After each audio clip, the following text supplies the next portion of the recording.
After 8 years of being excluded, I bought a beachfront resort, then booked it full, told my mom, just like your house, mine's out of room.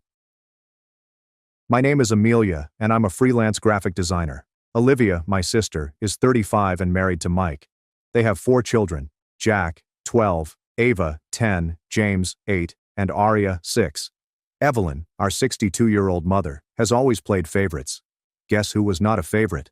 For the past 8 years, our family has had the custom of spending 2 weeks each summer at Mom's beach cottage in North Carolina.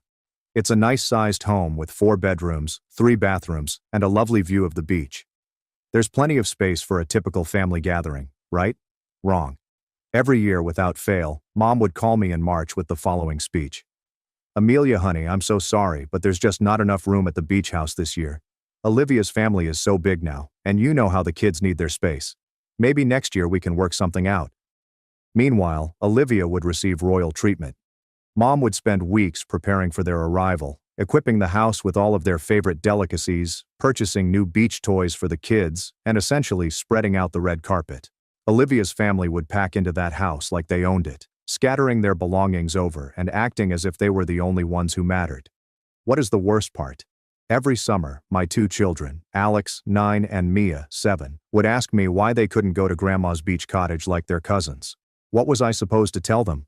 That Grandma didn't consider us important enough? It wasn't just about vacation space. This was about 8 years of witnessing Mom go above and beyond for Olivia while treating me as an afterthought.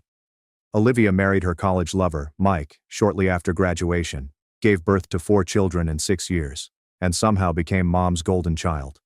Mike worked in sales and earned a good living, but nothing exceptional. Nonetheless, they were consistently portrayed as the successful ones. Me? I started my graphic design firm from scratch 4 years ago, following my divorce. I worked my buttocks off, often working 12-hour days to increase my customer base and keep food on the table for my children. But because I work from home and don't have a regular 9-to-5 job, Mom always assumed I was unemployed. Amelia's still figuring things out, she'd tell relatives during family gatherings. Olivia enjoyed her stable life with Mike and the children. She would make tiny remarks anytime we were together. Must be nice to have such a flexible schedule, she'd say, flashing a phony, charming smile. I couldn't handle not knowing where my next paycheck was coming from. The beach house incident was just the most evident evidence of partiality. Every year, I'd see Olivia post dozens of Instagram photographs from their fantastic family vacation at my mother's beach house. The kids making sandcastles, Mike grilling on the deck, Olivia relaxing in the hammock with a drink. Meanwhile, my children and I would spend the 2 weeks at home, sometimes going to the neighborhood pool or watching movies. Last summer was the breaking point. I had just secured my largest client yet, a software business that asked me to overhaul their whole brand identity. It was a 6-figure contract that would set us up well for the year. I was eager to announce the news during Mom's birthday party in June. "That's wonderful, dear," Mom exclaimed when I told her about the deal. "Maybe now you can think about getting a more stable job." Olivia laughed. "Come on, Mom. Amelia likes playing around on her computer. It's not like she's ready for a real career." I kept my mouth shut, like I always do. However, later that evening, while Mom was giving her yearly, "sorry, not enough room" speech about the beach house, Olivia decided to twist the knife. "You know, Amelia," she remarked in a voice that everyone heard, "maybe if you had a real job, you could afford your own vacation.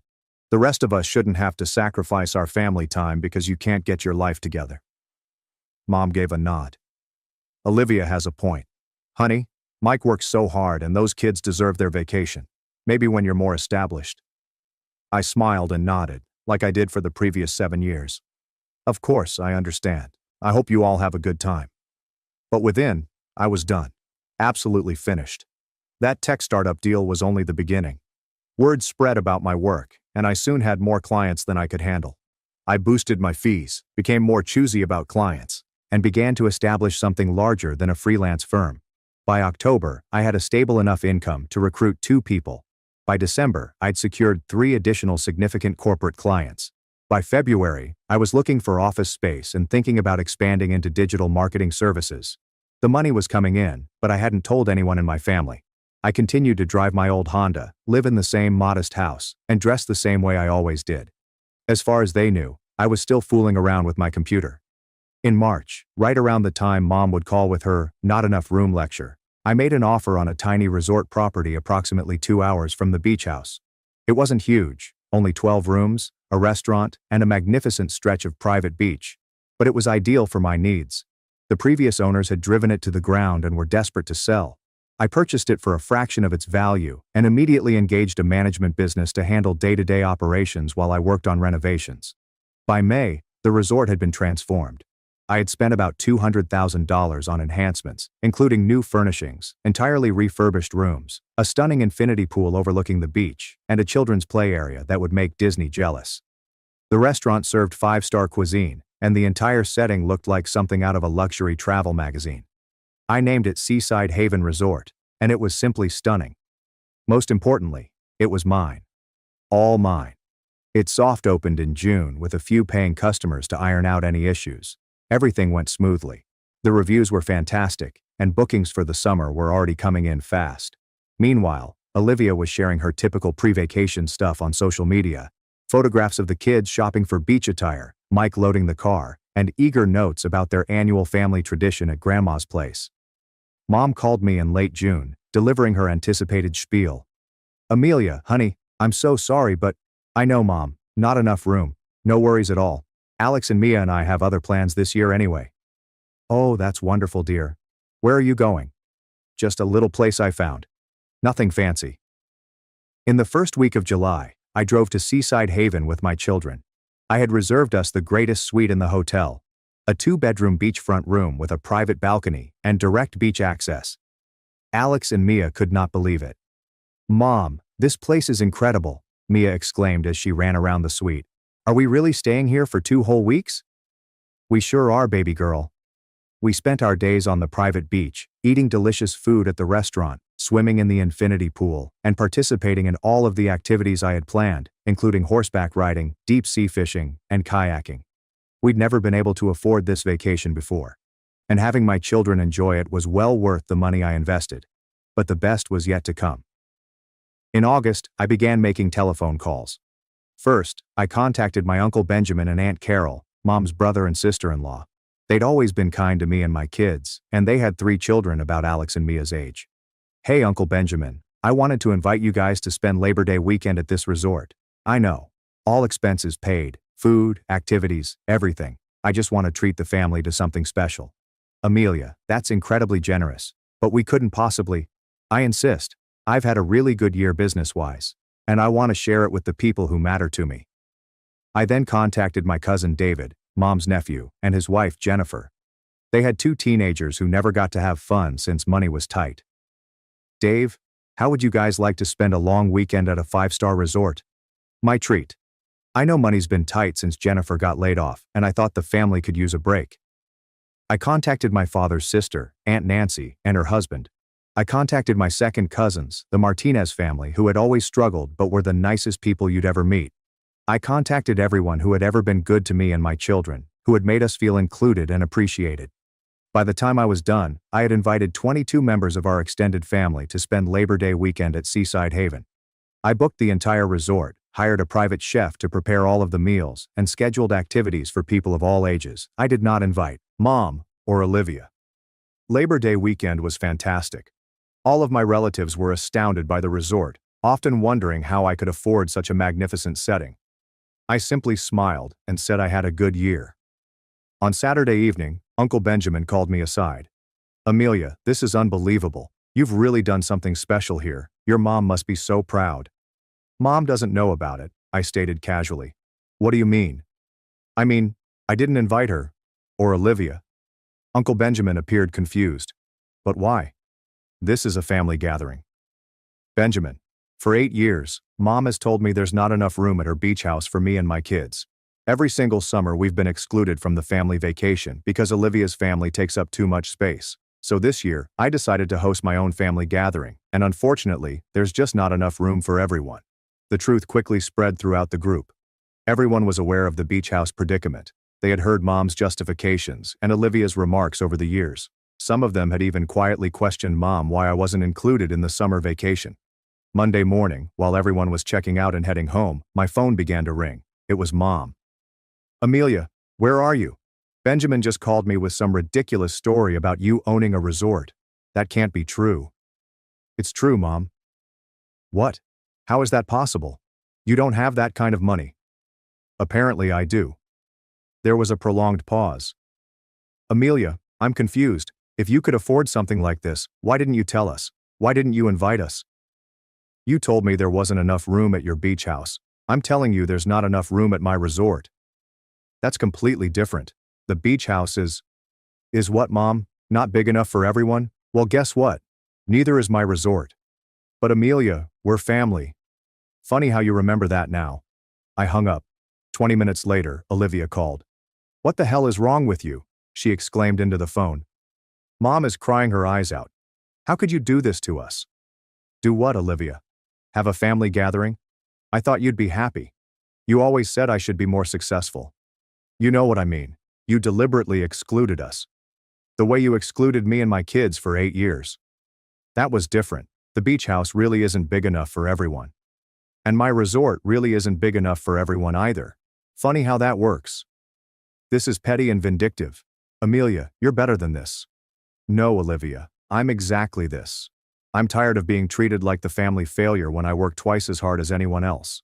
I'm tired of watching my kids get left out because you decided your family matters more than mine. The weeks that followed were really intense. Mom contacted me every day, sometimes crying, sometimes angry, and she always demanded to know why I was punishing them. I raised you better than this, Amelia. This isn't how family treats each other. You're right, Mom. Family doesn't treat each other the way you've treated me for the past 8 years. I never excluded you. There genuinely wasn't enough room. There was room, Mom. You just chose to give it all to Olivia. Every year you chose her family over mine. Every year you made my kids feel like they didn't matter. Did you think I wouldn't notice? Did you think they wouldn't notice? Olivia took a different strategy. She began telling other family members that I was harsh and nasty, hurting innocent children because of a perceived insult. But the family members who had attended the resort weekend knew the truth. They had heard Mom's excuses and Olivia's criticisms for years. They had seen me grin and nod despite being constantly excluded from family gatherings. Uncle Benjamin really called Mom and informed her that she owed me an apology. Evelyn, that girl has been nothing but gracious for years while you've treated her like a second-class family member. Now she's more successful than any of us, and she's sharing that success with people who actually appreciate her. Aunt Carol backed him up. The way Olivia talks to Amelia is appalling. Evelyn, I've heard her make those comments about Amelia's job, and it's mean-spirited. Amelia has every right to celebrate her success with people who support her. The resort was thriving. The Labor Day weekend had produced fantastic word of mouth, and I was scheduled solid throughout the fall. I hired more employees, extended the restaurant's hours, and began planning winter improvements to include a spa. My graphic design firm was also prospering. The success of the resort had given me more confidence in other aspects of my life. I was charging higher rates, taking on larger projects, and my reputation in the sector was gradually improving. Alex and Mia were also flourishing. They were happy of what I had accomplished, glad that we could now afford the wonderful things their cousins took for granted. More significantly, they were learning that hard effort pays off and that you don't have to put up with horrible treatment simply because someone is family. Thanksgiving was approaching, and it was traditionally celebrated at Mom's house. She called me in early November. Amelia, I hope you'll come to Thanksgiving dinner. I know we've had our differences, but it's important for the family to be together. Will there be enough room for everyone, Mom? Of course there will, don't be ridiculous. Interesting, your dining room table seats 8. Olivia's family is 6 people. You and Dad make 8. Where exactly are Alex, Mia, and I supposed to sit? We'll figure something out. We always do, right? Olivia's family gets the main table, and my kids and I get folding chairs in the kitchen. Thanks, but we'll pass. Amelia, you're being unreasonable. I'm being realistic. For the first time in my life, I'm being realistic about how this family works. Instead, I invited Uncle Benjamin and Aunt Nancy's families, as well as the Martinez family, to Thanksgiving dinner at the resort. We enjoyed a wonderful supper cooked by the chef. There was plenty of room for everyone, and the kids had fun on the beach after dinner. In December, Mom made another round of calls. Amelia, I've been thinking, maybe we should have Christmas at your resort this year. It would be nice for everyone to see what you've built. That's a generous offer, Mom, but the resort is booked solid through New Year's. I don't have any availability. But surely you could make an exception for family. I could make an exception for family that treats me like family. What do you want from me, Amelia? Do you want me to apologize?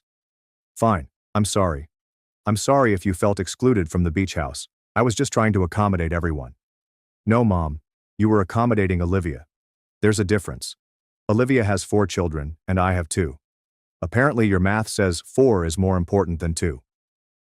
Mom finished our chat by hanging up on me. I spent Christmas morning with Alex and Mia at home before driving to the resort for Christmas dinner with the family members who had become my true support system. We had 25 people there, with the exception of Mom, Dad, Olivia, and her family. It was the finest Christmas I had in years. There have been no passive-aggressive comments concerning my career. No more witnessing my children receive lesser, cheaper gifts than their cousins. I didn't feel like I needed to be grateful for scraps of attention. Simply delicious food, genuine laughter, and people who valued what I had worked so hard to create. I made a resolution while standing on the resort's deck on New Year's Eve, watching fireworks over the water with my children by my side. I was finished apologizing for my accomplishment. I'd had enough of shrinking myself to make others feel comfortable. I had had enough of receiving crumbs from those who should have been celebrating my accomplishments. The resort demonstrated that I was not the family failure that they had made me feel for so many years. I was a successful businesswoman who created something beautiful out of nothing. My children were proud of me. My true friends backed me. And my family members who mattered had seen what I was capable of. Mother called me on New Year's Day. Amelia, I want to make things right between us. What will it take? It would take you acknowledging that you treated me unfairly for years. It would take you admitting that there was always room at the beach house, but you chose to give it all to Olivia. It would take you apologizing to my children for making them feel unwanted at family gatherings. I can't apologize for decisions I made in the best interest of the family. Then we don't have anything else to talk about. You're really going to throw away our relationship over a vacation house? Mom, I'm not throwing anything away. I'm just done pretending that. Being related to someone means you have to let them treat you poorly. I'm done teaching my children that family means accepting less than you deserve. It has been 6 months since I purchased the resort. Business is fantastic. I'm expanding into a second property, and my graphic design firm has grown into a full-service digital agency with 8 workers. Alex and Mia are prospering. They're confident, joyful youngsters who understand their worth and refuse to be treated as inferior by anyone. Some family members have attempted to arbitrate between Mom and me, but I am not interested. I've spent far too many years as the family's peacekeeper, covering up other people's bad behavior and making excuses for being mistreated. Olivia sent me a friend request on Facebook last month. I declined it. Mom sends me stories about how families heal from conflict and the value of forgiveness. I delete them without having read them. By June, the resort was fully booked until September. I had waiting lists for every weekend, and corporate groups booked us for retreats months in advance. The success was overwhelmingly positive. Alex finished 4th grade with all A's, while Mia excelled in 2nd grade. They both joined the local swim team and made friends quickly. For the first time in years, they weren't wondering why they couldn't attend family reunions, or why Grandma didn't seem to like them as much as their cousins. Mom, Alex said one evening as we ate supper on the resort's veranda, Jack asked me at school why we don't come to the beach house anymore. Jack was Olivia's oldest kid, and he went to the same school as Alex. I was wondering when this conversation would come up. What did you tell him? I told him we have our own place now. He said it looked way cooler than Grandma's house when he saw the pictures on Instagram. I smiled. The resort had a great social media presence, and I posted frequently about activities, stunning sunset photos, and happy families enjoying their visits. It wasn't meant to be petty, but I'll be honest. It felt wonderful knowing Olivia undoubtedly saw every message. He asked if he could come visit sometime, Alex said. I told him I didn't know if his mom would let him. It stung a little. The kids were innocent in all of this, and Jack had always been nice to Alex and Mia, but I wasn't about to open that door. Rachel, the daughter of my cousin David, announced her engagement in July. The wedding was scheduled for October, and it would be the first major family gathering since everything had exploded. David called to personally invite me. Amelia, I know things are complicated with your mom and Olivia right now, but Rachel really wants you there. You've been so generous to our family, and she considers you one of her favorite aunts. Will Mom and Olivia be there? Of course. It's a family wedding, But Rachel specifically asked me to make sure you knew how much she wants you to come. She said, if anyone deserves to celebrate with a family, it's you. I thought about it for a week. Rachel was a beautiful girl who had always been kind to me and my children. She did not deserve to have her wedding day ruined by family strife. I'll be there, I assured David. But I'm bringing security. Security? Just one guy. Someone to make sure things don't get out of hand if Olivia decides to make a scene. The wedding was gorgeous. Rachel looked stunning, and the wedding was held in a beautiful vineyard approximately 1 hour from the city. I arrived with Alex and Mia, dressed to the nines. I purchased Mia a lovely navy blue frock and Alex a crisp little suit. They looked like they belonged at any upscale occasion. Mom noticed us instantly during cocktail hour. She approached with caution, as if she didn't know what to expect. Amelia, you look wonderful. The kids have grown so much. Thank you. How have you been? I heard the resort is doing very well. It is. She waited for me to elaborate, but I did not. After a few awkward seconds, she attempted again. I've been thinking a lot about our conversation at Christmas. Maybe we could talk sometime soon. Maybe. Olivia appeared at Mom's shoulder, appearing as if she'd rather be somewhere else. Hi, Amelia. Olivia. The kids look nice, she observed, staring at Alex and Mia, who were talking with their second cousins near the appetizer table. They do. The talk was painfully unpleasant. Other family members continued approaching our small group, evidently thinking we'd resolve things right there at the wedding. But I was no longer interested in making others feel comfortable at my expense. When dinner was served, I observed something intriguing. The seating arrangement had assigned me and my children at the main family table, directly between Uncle Benjamin's family and Aunt Nancy's family. Mom and Olivia sat at a separate table with Olivia's children and Mike. Rachel had made a decision that wasn't in Mom's favor. During the reception, Rachel approached me during the dancing section of the evening. Auntie, thank you so much for coming. I know things are weird with Grandma Evelyn right now. Your wedding day isn't about family drama, sweetheart. I'm here to celebrate you. I just want you to know that what you did with the resort weekend was amazing. Cousin David's family still talks about it all the time. They said it was the best vacation they'd ever had. I'm glad they enjoyed it. And I want you to know that I see how hard you work and what you've accomplished. Not everyone in the family gives you credit for it, but some of us do. Rachel's words meant more to me than she probably knew. Here was a 24-year-old with more emotional intelligence than persons twice her age. As the evening came to a close, Olivia cornered me near the bar. We need to talk, she continued, plainly drunk. No, we don't. Yes, we do. This has gone on long enough. You're tearing the family apart. I'm not tearing anything apart, Olivia. I'm just not participating in my own mistreatment anymore. Oh, please, mistreatment. You're being dramatic. 8 years, Olivia. 8 years of being told there wasn't room for my kids at family vacations.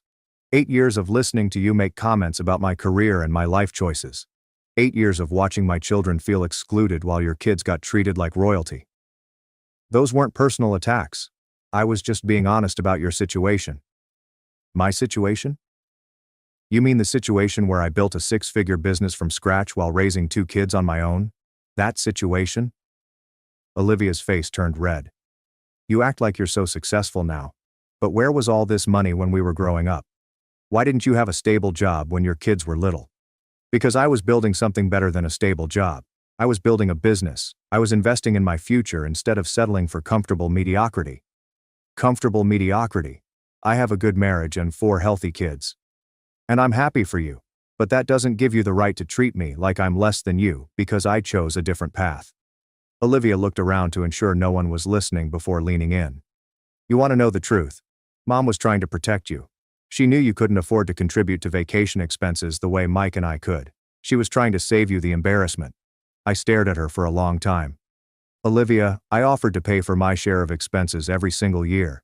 Every year I told Mom I could cover food, utilities, whatever she needed. She never once asked me to contribute anything. That's not how I remember it. That's because you were never part of those conversations. You just assumed I was broke because it made you feel better about excluding me. Marcus, a lovely guy who does event security as a side company, appeared at my elbow. I'd asked him to keep an eye on things and intervene if any discussions were too hot. Everything okay here, Miss Amelia? Olivia seemed astonished. You really brought security to a family wedding? I brought insurance against drama. Looks like it was a good investment. I went away before she could reply. My phone began to ring early on Monday morning following the wedding. It was Uncle Benjamin. Amelia. I heard there was some tension at the wedding. Are you okay? I'm fine, Uncle Benjamin. Olivia had a few drinks and decided it was time for a heart-to-heart. David told me you handled yourself well. He also mentioned that you brought security. Just a precaution. I wanted to enjoy Emma's wedding without worrying about anyone making a scene. That's actually pretty smart. I might steal that idea for future family events. Uncle Benjamin's remark made me giggle, but it also got me thinking. Perhaps I wasn't the only one who became tired of walking on eggshells around certain family members. By October, I was actively hunting for a second property. My business partner, Robert Chen, a hotel management specialist who approached me after learning about Seaside Haven's success, had discovered a mountain retreat property in North Carolina that was ideal for development. The Mountain View Lodge was a 20-room hotel featuring a spa, meeting facilities, and breathtaking hiking paths. It was in foreclosure and required extensive renovations, but it had tremendous promise. Amelia, this could be the flagship property for a whole chain, Robert said to me as we toured the grounds. Seaside Haven proves you understand the luxury family market. This place could capture the corporate retreat and spa weekend market. I made an offer that week. While the lawyers finalized the acquisition deal, I concentrated on the holiday season at Seaside Haven. We were booked solid from Thanksgiving to New Year's, and I'd established a waiting list for Christmas 2026. Mom called in early November, as she had the year before. Amelia, I want to try something different this year. What if we had Thanksgiving at Seaside Haven? I could pay for everyone's accommodation, and we could have the whole family together. The resort is fully booked, Mom. But surely you could make some adjustments, cancel a few reservations. I'm not going to disappoint paying customers to accommodate people who spent years making it clear I wasn't a priority. Amelia, I'm trying to make things right. No, you're trying to make things convenient. There's a difference. What do you want from me? I want you to admit that you were wrong. I want you to acknowledge that you played favorites for years and that it hurt me and my children. I want you to apologize for making my kids feel unwanted at family gatherings. I never intended for the kids to feel unwanted. But they did feel unwanted, Mom. Intent doesn't erase impact. There was a prolonged pause. I don't know how to fix this, Amelia. Maybe you can't fix it. Maybe some things are broken beyond repair. I don't accept that. Then you're going to be disappointed. Mountain View Lodge debuted in March with a soft opening for friends and family. I invited the same group that had attended the Labor Day weekend the previous year, as well as a few additional relatives who had been supportive. The property looked lovely following the modifications. We transformed it into a luxury wellness retreat complete with a world-class spa, gourmet restaurant, and a variety of activities such as guided hikes, yoga classes, and wine tastings. Uncle Benjamin and Aunt Carol were among the first attendees. Amelia, this is incredible, Carol exclaimed as we sat in the spa's relaxation area. 2 years ago you were worried about making ends meet, and now you own 2 resorts. Hard work pays off, I explained plainly. It's more than that. You have vision. You saw opportunities where other people saw problems. That evening, as we gathered for supper at the Mountain View restaurant, Uncle Benjamin stood up to toast. I want to say something about Amelia, he told me. 2 years ago, some people in this family thought she was struggling to find her way. They were wrong. She wasn't struggling. She was building. She was creating something amazing while the rest of us were comfortable with the status quo. He raised his glass. To Amelia, who proves that success isn't about following someone else's path. It's about having the courage to build your own. Everyone raised their glasses, and I felt a warmth that wasn't related to the wine. Olivia called me a week after Mountain View opened. She sounded different, less defensive and more exhausted. Amelia, can we talk? Really talk. Not like at the wedding. What do you want to talk about? I want to apologize. It astonished me. Okay. I've been thinking a lot about what you said at Emma's wedding, about the vacation expenses, and Mom never asking you to contribute. I called Mom to ask her about it, and she admitted that you offered to pay every year. She said she thought it would be easier to just have one family there instead of trying to coordinate with everyone. Easier for who? That's what I asked her, and she couldn't really answer. Olivia was silent for a moment. I also asked her why she always made those comments about your job not being real work. She said she was worried about your financial stability and thought she was encouraging you to find something more secure by insulting what I was building. I know it doesn't make sense, but I think she genuinely thought she was helping. What do you think, Olivia? Another pause. I think I was jealous. Jealous of what? Of your freedom? Of your creativity? Of the fact that you were building something that was entirely yours? Mike and I have a good life, but it's predictable.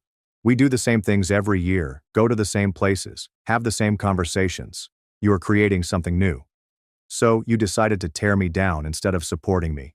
I decided to make myself feel better by convincing myself that what you were doing wasn't real success. It was easier than admitting that maybe I was playing it too safe. It was the most candid chat Olivia and I had ever had. I'm sorry, Amelia. I'm sorry for the comments about your job. I'm sorry for supporting Mom's decision to exclude you from vacations. And I'm sorry for making you feel like you weren't successful enough to deserve respect. Thank you for saying that. Is there any chance we could start over?